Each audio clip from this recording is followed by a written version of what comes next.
Hello everyone, good evening সবাইকে। আমি আবারও চলে এসেছি ফুচকার রেসিপি নিয়ে।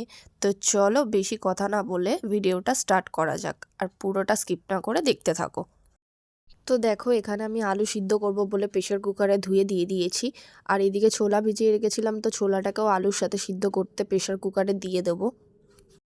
আর হ্যাঁ, আমি এখানে আলু আর ছোলার সাথে কাঁচা লঙ্কাটাকেও সিদ্ধ করতে দিয়ে দিয়েছিলাম। তোমরা চাইলে নাও দিতে পারো সিদ্ধ করতে, তোমরা নর্মালি কুচিয়েও দিতে পারো।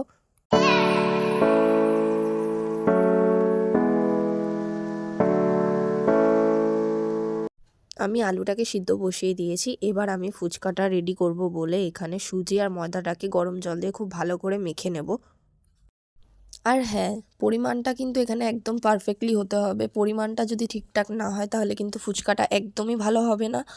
আর এখানে আমি 1 কাপ মতো সুজি নিয়েছি, তাই আমি 4 চামচ মতো ময়দা এখানে অ্যাড করছি। তোমরা এবার নিজেদের পরিমাণ মতো আন্দাজ করে দিয়ে দিও।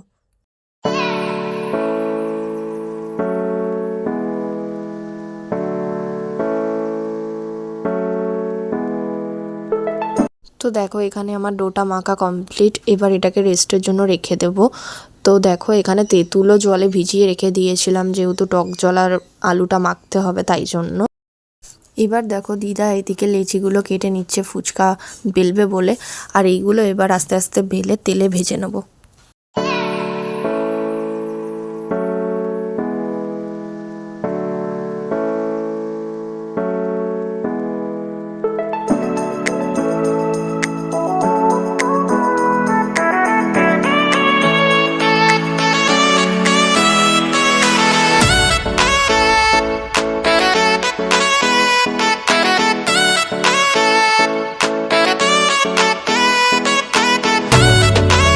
এইদিকে দেখো, ফুচকা ভাজা কমপ্লিট একদম, কিন্তু কড়মড়ে হয়েছিল দেখে বুঝতেই পারছো নিশ্চয়ই। এবার চলো টক জল বানানোর জিনিসগুলো রেডি করে নিই। এখানে আমি ধনেপাতা দিয়েছি আদা, আর দেবো কয়েকটা মতো কাঁচা লঙ্কা।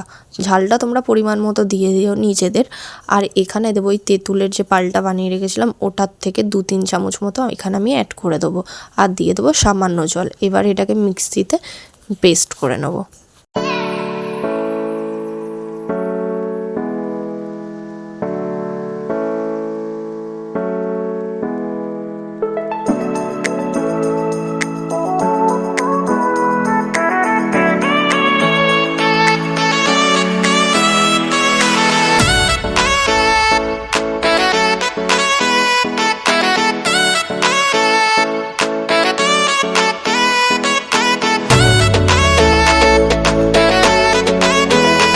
তো এবার আমি টক জল বানানোর জন্য আস্তে আস্তে মশলাগুলোর মধ্যে অ্যাড করে নেবো। এখানে আমি বিট নুন ইউজ করেছি, আর সামান্য লবণও ইউজ করব।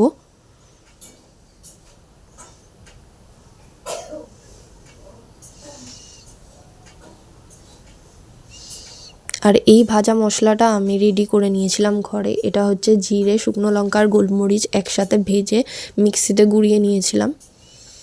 আর স্লাইড করে কেটে রেখেছিলাম লেবু আর ধনেপাতা, সেটাকেও এর মধ্যে অ্যাড করে দেবো।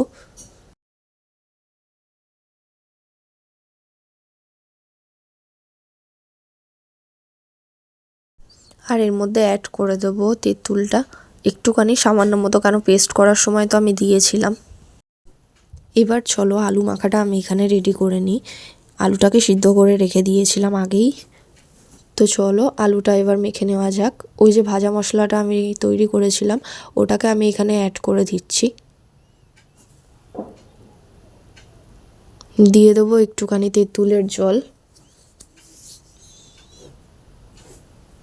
বিট লবণ,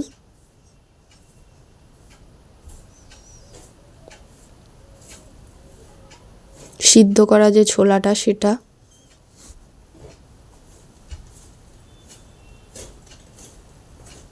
আর ধনেপাতা কুচি। আলুর সাথে যে লঙ্কাগুলো আমি সিদ্ধ করে রেখেছিলাম সেটাকে এখানে দিয়ে এবার মেখে নেব। তো দেখো, আমার আলু মাখা কমপ্লিট।